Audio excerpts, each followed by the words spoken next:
Muito boa noite, meu amigo, minha amiga. O nosso encontro de todo final de noite. Programa Ponto de Equilíbrio. E agora em novo horário, de segunda a sexta-feira, um pouco mais cedo, à meia-noite. De segunda a sexta, meia-noite. E você sabe, acesse o nosso site www.programapontodeequilibrio.com.br. Lá você pode criticar, sugerir, elogiar, mandar seu e-mail. Você tem acesso ao Twitter, ao Facebook, aos programas já gravados que estão no YouTube. Acesse o nosso site www.programapontodeequilibrio.com.br. E não se esqueça, novo horário, segunda a sexta, à meia-noite. E hoje é com imenso prazer que eu recebo a doutora Regina Celli. Doutora, muito obrigado por ter aceito o nosso convite, é um prazer receber a senhora aqui, a senhora é médica oftalmologista. Isso, muito obrigado, missionário, foi uma grande honra estar aqui com vocês. Obrigado. E hoje a doutora vai falar sobre mais um problema da vida moderna, né? Mais uma coisa que vem aparecendo, que vem surgindo conforme a tecnologia aumenta, conforme nós mudamos os nossos hábitos, né? É um problema da nossa vista, as doenças que atacam a nossa vista, que agora, infelizmente, tem aumentado devido a uma série de problemas. Doutora, o que está acontecendo com a visão do brasileiro aí? Com a visão principalmente do jovem? Na verdade, eu acho que nem mais do jovem, viu, missionário? Ataca todo mundo, porque hoje a gente acaba utilizando muito a tecnologia, as informáticas, smartphone, tablets, computadores, e há realmente até uma situação até de vício no uso da tecnologia. E o grande problema é que existe problemas oculares secundários ao uso extensivo dessas tecnologias. E a gente tem desconforto, né? Isso chama síndrome do computador. Então, realmente o paciente tem o que a gente chama de miopização. O paciente leva a uma miopia transitória pelo uso extensivo da visão de perto. Isso, consequentemente, vai dar dor de cabeça, sonolência, a dor ocular, dói o olho, fica vermelho. A exposição é tão grande, missionário, que as pessoas realmente ficam com o olho vermelho. E isso gera o que a gente chama de olho seco. Então, uma coisa acaba gerando a outra e vai dando todo o desconforto. Então, a maioria dos pacientes chegam em casa, num consultório, muitas vezes não tem nenhum problema oftalmológico, mas acabam tendo pelo uso extensivo da visão de perto nas tecnologias atuais. E eu vou dar agora um depoimento meu aqui. Alguns anos atrás, eu comecei a sentir dor de cabeça. Eu começava a trabalhar e coisa de meia hora, uma hora depois me dava dor de cabeça. Aí fui, procurei médico, fiz o tratamento, falei, puxa, será que é alguma friagem, será que é gripe? Fiquei até um ponto que uma médica falou, mas o senhor trabalha mais sentado, computador... E aí eu comecei a ver, realmente a dor aumentava depois de eu estar uma hora e meia à frente do computador. E quando eu estava indo para casa, a dor diminuía sensivelmente, à noite praticamente não existia. Depois, nos finais de semana, eu via que doía menos porque eu usava menos o computador. E aí foi que eu descobri que realmente já estava forçando demais a vista com o computador. E a gente tem o que a gente chama de ergonooftalmologia, que é a posição, a postura adequada para a gente colocar o nosso computador, né? Então, as pessoas ficam muito com o computador, o tablet, nessa posição vertical. Não, o ideal é você colocar numa posição mais inferior para que você tenha o descanso da pálpebra e isso diminua a sintomatologia. E piscar, missionário, as pessoas piscam pouco hoje. E quando a gente pisca muito rápido. E essa piscada, ela não é o suficiente para ter uma lubrificação adequada. A lágrima, ela causa a estabilização. O olho é uma mucosa, como a mucosa nasal, como a mucosa labial, e ela tem que estar extremamente hidratada. Então, o piscar é fundamental. E quando a gente está interessado em algum assunto na internet, a gente acaba não piscando. E isso também gera o desconforto do olho seco por ressecamento ocular. E nessa época do ano, que não está chovendo, que você está com a umidade relativa do ar muito seca, exacerba aí, fica muito pior os sintomas. Pessoal, às vezes, principalmente, eu comecei falando com a senhora dos adolescentes, né? Eu sei porque eu tenho uma filha adolescente. Passa horas ou no tablet, ou no smartphone, ou no computador, e às vezes até antes de dormir, está na cama, já está com tudo apagado e está lá no smartphone ligado. Será que já não existe um certo exagero por parte do pessoal nisso? Porque realmente você está indo contra a natureza. Porque alguém me falou uma época, não sei o que foi, que o olho humano não foi feito para enxergar de perto, e sim de longe. Exatamente. Né? O de perto leva realmente um desconforto maior, porque você leva um esforço acomodativo pela questão... o olho ele funciona como se fosse uma máquina fotográfica. Em jovens, essa mudança de foco é extremamente automática. Com o passar dos anos, chega lá nos nossos 40 anos, a gente já fica com visão cansada, porque o braço fator, já fica curto, isso, né? O fator acomodativo começa a diminuir até o ponto que realmente você não enxerga mais nada de perto. O exagero na fase de jovem leva à dificuldade dessa acomodação e todo esse desconforto. Então, o que a gente orienta? Não é para deixar de usar tecnologia, não é isso. É para usar, mas com mais sabedoria. Então, usa 1 hora, dá uma descansada, vai tomar uma água, vai no banheiro, né? Pisca melhor os olhos, pisca mais completo o olho. Isso vai diminuir bastante a sintomatologia. E, sem dúvida nenhuma, não esquecer que o olho eu digo que é um dos órgãos mais sagrados do nosso corpo, né? E o nosso corpo é um templo. Quanto mais a gente puder cuidar dele, mais ele vai durar, né? E as patologias, depois dos 40, 60 anos, elas realmente chegam e não tem jeito, né? Doutora, eu sempre costumo perguntar para as nossas entrevistadas, os nossos entrevistados aqui, sobre o tema que eles abordam, qual é o grande vilão de uma história. Então, outro dia, conversando com uma dermatologista, ela me falou, olha, vilão número 1, sol. Qual é o vilão número 1 dos olhos? O sol também. Também? Então, olha, o sol está complicado, hein? O sol também. O sol também é. Porque assim, quando a gente envelhece, missionário, a gente depende muito da nossa visão, né? Há uma diminuição da nossa flexibilidade, da nossa movimentação e a visão passa a ser um dos órgãos mais importantes da nossa terceira idade. E o excesso acumulativo, porque as lesões do olho humano, eles acontecem por um acúmulo ao longo da vida do exagero da luz solar. Na luz solar a gente tem vários raios ultravioletas, tem o A, o fator B e o fator C. Mas o A e o B são os que realmente levam uma lesão ocular. Leva a catarata, leva doenças da retina, como a degeneração macular relacionada à idade. Então a gente fala assim, a gente deve usar óculos de sol? Isso, missionário, é muito importante, porque o óculos de sol, ele protege, porque a pele, a gente passa protetor solar, bloqueadores solares, e os olhos não. O que é o nosso protetor natural? A nossa pupila, que o pessoal chama de menina dos olhos. É ela que vai diminuir de acordo com a intensidade da luz, e assim diminui a quantidade de raio ultravioleta que entra dentro dos nossos olhos.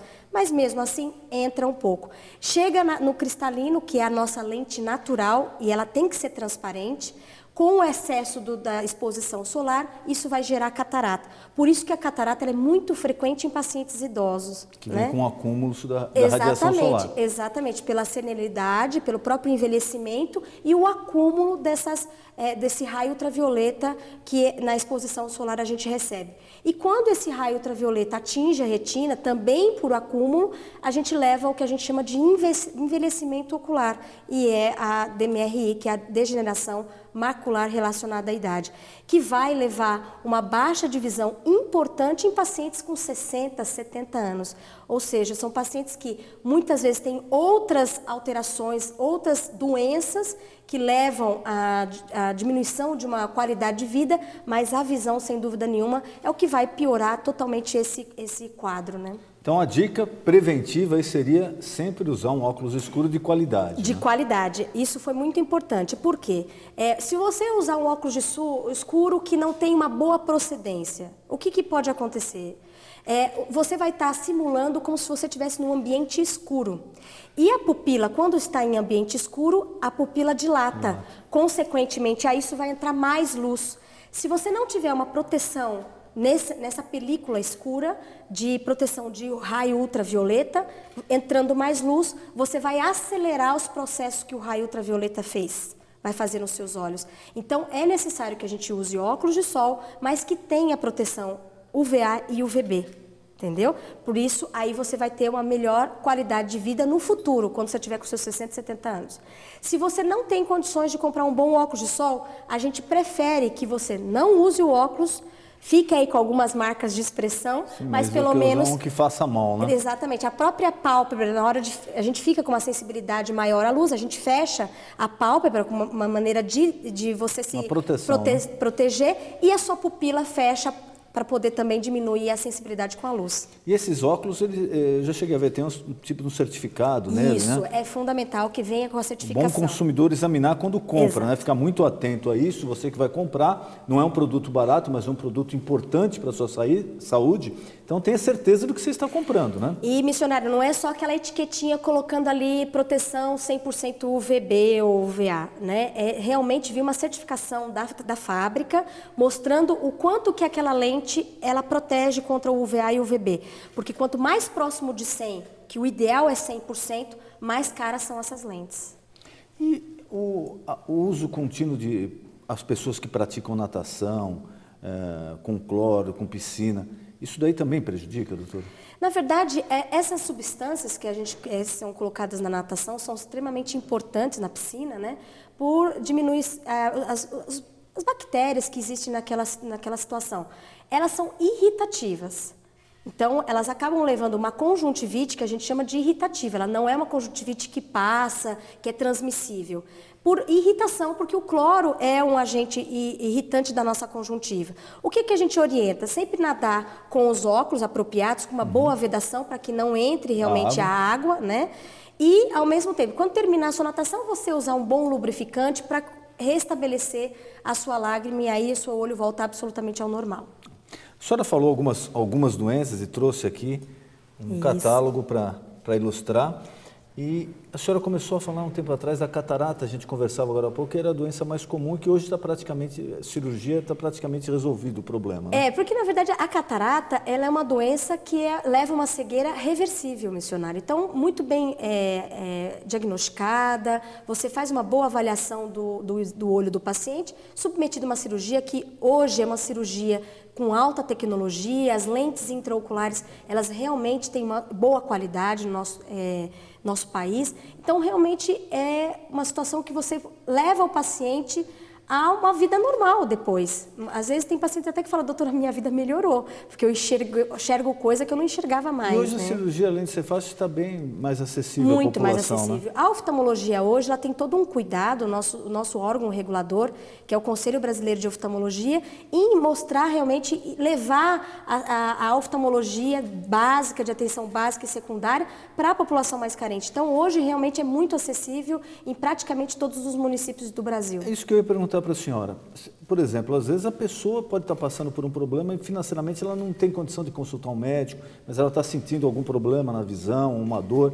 Existe algum local na cidade ou no estado que ela pode ter atendimento gratuito? Sim, hoje não só em São Paulo, como no Brasil inteiro, nós temos desde postos de saúde até hospital, porque nós classificamos, missionário, as doenças como primário, secundário e terciário de atendimento, né?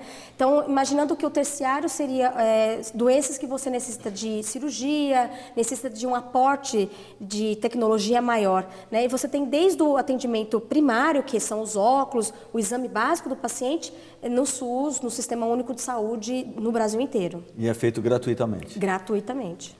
Então, doutora, se a senhora puder, por favor, a senhora falava essa primeira ilustração do que é ocular. A degeneração macular relacionada à idade, né? Então, imagine, com o envelhecimento, missionário, formam-se as drusas, que são esses pontinhos amarelados, que são por causa do envelhecimento da própria idade do paciente e o uso extensivo aí da luz solar, né? Sem nenhum cuidado.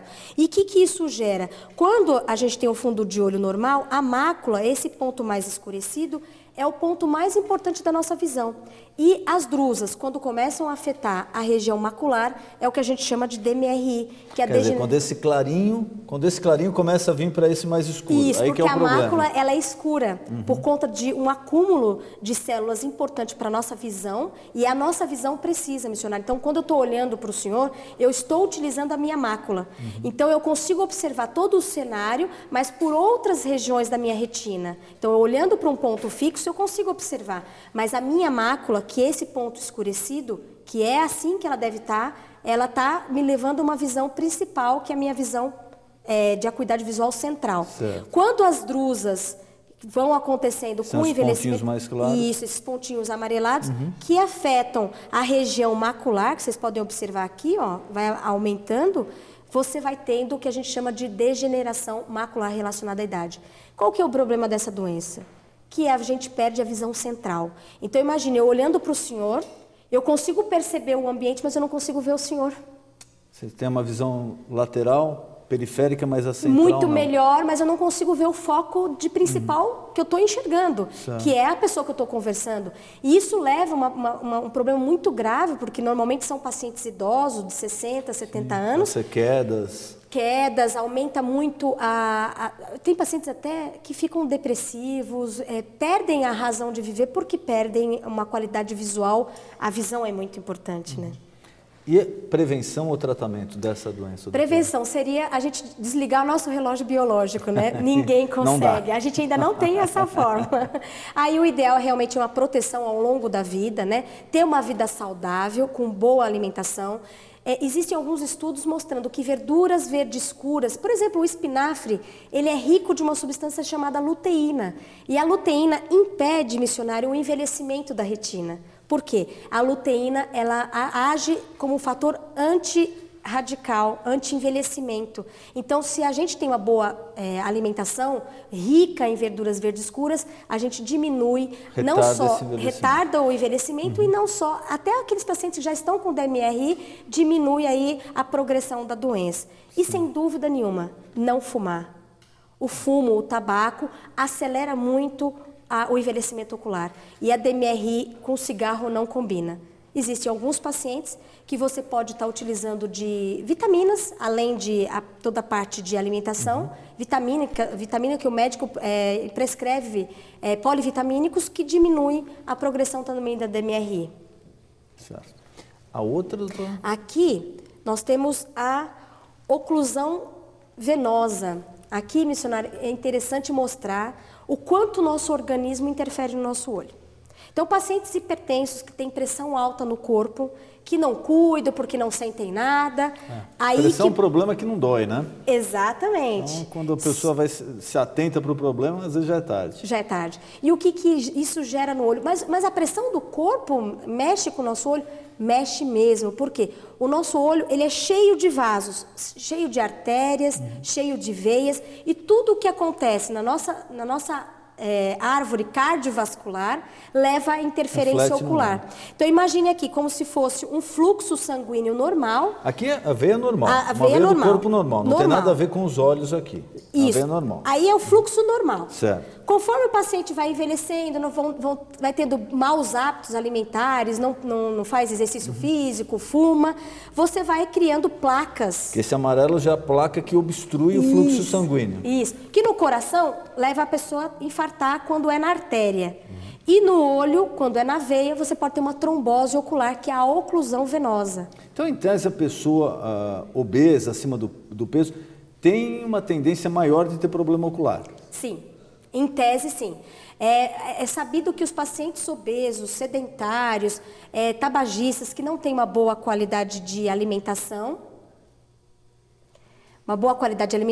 acabam levando a alterações oftalmológicas secundárias. Certo. Então, o que a gente pode observar bem aqui, o fluxo normal e o fluxo já com obstrução. Dependendo da situação, isso aqui leva uma obstrução total e não leva o escoamento desse sangue para uma forma correta. E o que isso gera? Hemorragias na retina e que muitas vezes você não tem uma restauração do fluxo. Essa hemorragia aqui na retina. Isso aqui é uma hemorragia no fundo do olho. E qual o reflexo disso? O primeiro sintoma que a pessoa sente? Baixa de visão. Fica o quê? Nublado? Não, acinzentado? o paciente percebe como se tivesse uma falha na visão, como se tivesse alguma coisa negra na visão. Entendeu? Como se fosse com uma visão turva, né? Então, aí a gente tem que dilatar para ver o fundo do olho e observa as hemorragias. Existem situações que a oclusão é no ramo central da retina. E quando a oclusão no ramo central, a hemorragia pega a retina praticamente inteira. Certo. Então, é uma trombose de grau muito importante, né? É aqui que você vê bem essa obstrução. Certo. Tá? E aqui também, né, para a gente lembrar, nós falamos dos obesos, aqui dos diabéticos. Diabetes. Né? Diabetes é um problema. O diabetes é um problema também. Tanto é que a maioria das pessoas diabéticas, eu não sei, até um tempo atrás, normalmente a tendência a elas perderem a visão era muito grande, né? Muito grande. Já numa fase um pouco mais adiantada da... Hoje a gente tem uma condição de acessibilidade do Sistema Único de Saúde melhor, a gente tem uma informação da questão de exercício físico, de qualidade de vida também melhor, né? Hoje, em praticamente todos os programas é falado sobre o paciente obeso, o paciente diabético. Então, a gente fala que o diabético, ele tem que ser cuidado da parte oftalmológica a vida inteira, pelo menos uma vez ao ano, para evitar o que a gente chama de edema macular diabético, que também envolve a mácula, que é esse ponto mais escuro, importante, né, de visão. E esse edema acontece na fase final da doença, né?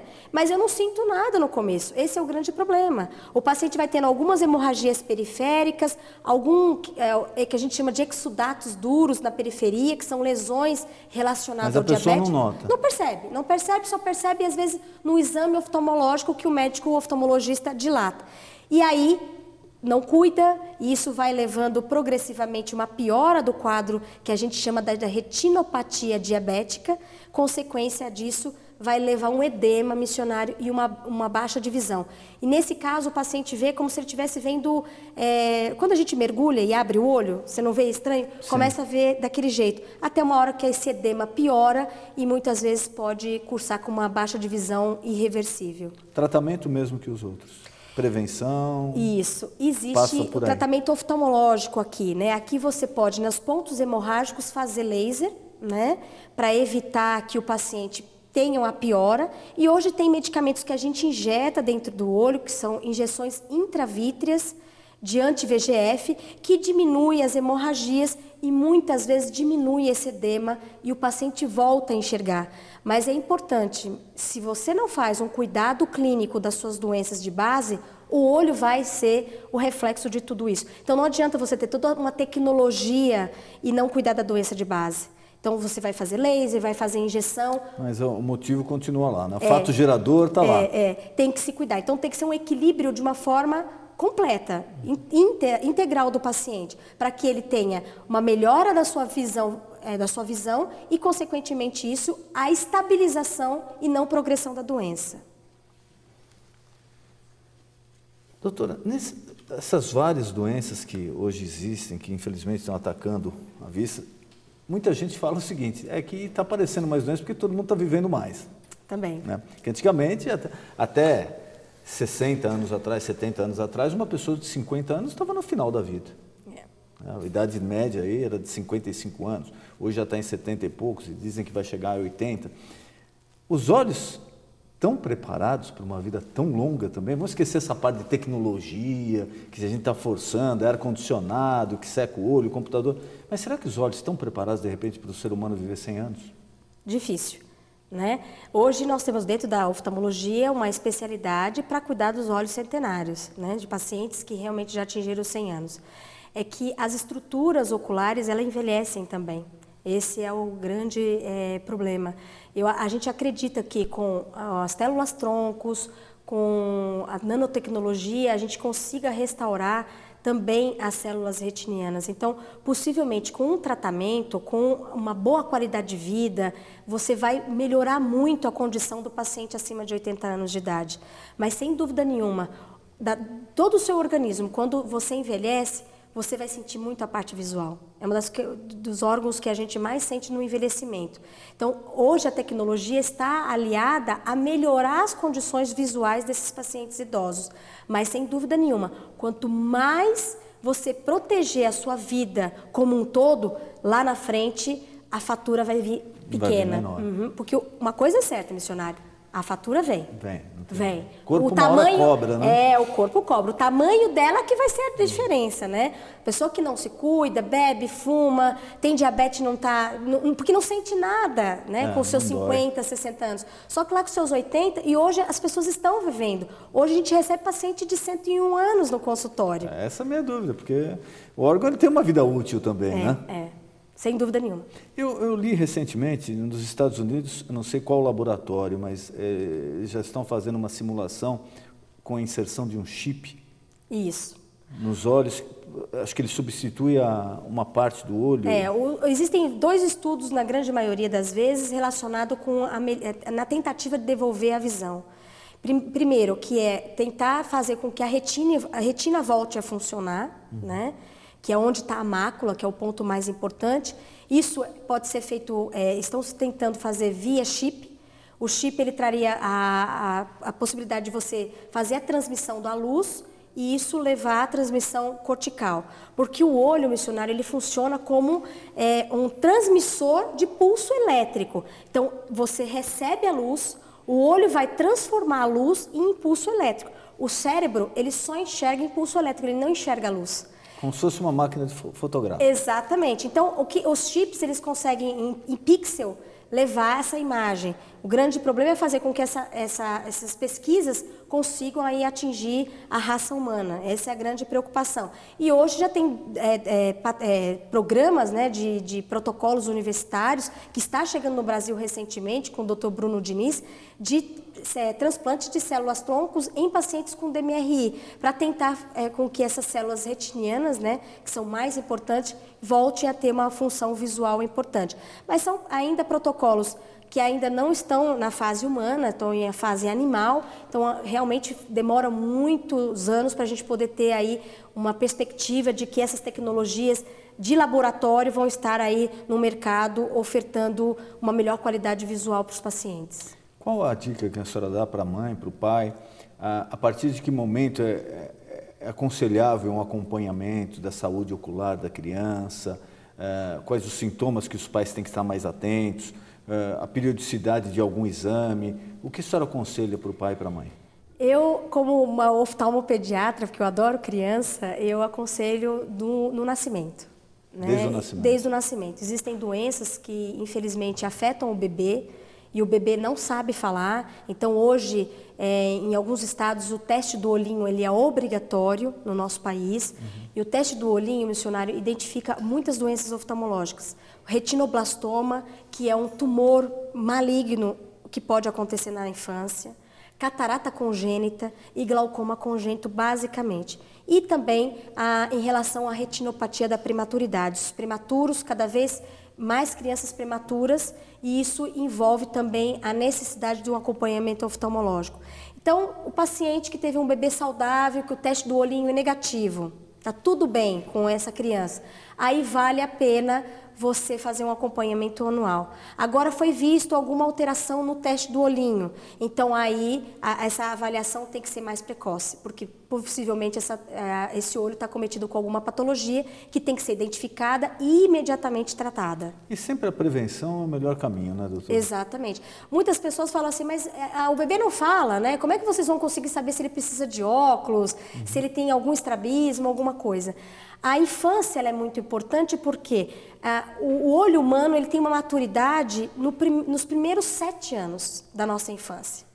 Então, muitas vezes a criança em idade escolar, ela está tendo um rendimento normal, tá certo? Por quê? Ela está com os 2 olhos abertos. Mas muitas vezes você está com essa criança dentro do consultório, o missionário tampa um olho para fazer o que a gente chama de teste da acuidade visual e os pais quase desmaiam, porque a criança não enxerga de um olho. Mas como não foi visto isso antes? Porque realmente a criança não consegue perceber. É muito raro a criança que fala, tia, eu não estou enxergando de um olho, né? Então é necessário que se faça, além a sua consulta do pediatra, também o oftalmologista, o otorrino, para identificar alterações que possam ser preveníveis na infância.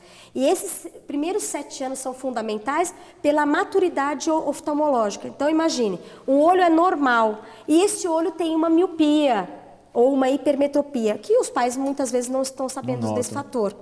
E se você não trata essa primeiro exame refracional na primeira infância, desenvolve uma doença chamada ambliopia, que é o olho preguiçoso, principalmente em pacientes hipermétropes. E o que é o olho preguiçoso? O olho preguiçoso, o olho amblíope, que o pessoal fala preguiçoso de uma maneira mais simplista, popular, mas gera um problema, porque o olho é absolutamente normal, mas a maturação neurológica não foi feita. O córtex visual, que é o nosso cérebro, ele só identifica a imagem do olho bom, que enxerga nítido. Quando ele percebe que um dos olhos, aquela imagem está chegando distorcida, epa, não gostei dessa imagem, eu vou ficar só com essa. O que o cérebro faz, missionário? Suprime a imagem do olho ruim e isso gera ambliopia. Então nós temos que corrigir com óculos Em alguns casos tem que colocar tampão e tem que tampar o olho bom para desenvolver a parte neurológica. Isso só pode ser feito até os 7 anos de idade. Se lamentavelmente o diagnóstico da ambliopia for feito com 10, 12 anos, não tem o que fazer. Então o olho é normal anatomicamente falando, mas a parte funcional, que é te dar uma qualidade visual, não vai melhorar. Então é fundamental. O pai e a mãe, vocês estão vendo a necessidade de você tomar cuidado logo no começo, acompanhar desde cedo a visão do seu filho. Doutora, nosso programa está terminando. Eu queria agradecer mais uma vez a presença da senhora. Foi um prazer enorme tê-la aqui. Eu gostaria de deixar à sua disposição para as suas considerações finais, algo que eu não perguntei, algo que a senhora queira esclarecer. Eu acho que era importante a gente falar um pouquinho de glaucoma. O glaucoma é uma doença que pode levar à cegueira e não tem sintoma, missionário. E o paciente não sente nada e quando vai ver, é uma situação muito grave, porque você destrói o nervo óptico, que é o que faz a transmissão do pulso elétrico para o cérebro, né? E, por incrível que pareça, 50% dos pacientes com glaucoma, na primeira consulta, já são cegos de um olho e não sabem disso. Então, é uma doença que você consegue prevenir, você não consegue curar, mas você consegue fazer um tratamento desse paciente e ele ter uma vida absolutamente normal, com colírio, muitas vezes nem precisando mais de cirurgia, porque hoje a gente tem uma quantidade, um arsenal de colírios no mercado que possam evitar essa cegueira, mas é fundamental, além de todas essas doenças que a gente falou, lembrar do glaucoma.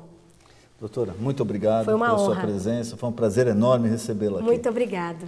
E você já sabe, o nosso encontro de todo final de noite, agora mais cedo, de segunda a sexta-feira, à meia-noite. Programa Ponto de Equilíbrio. Boa noite.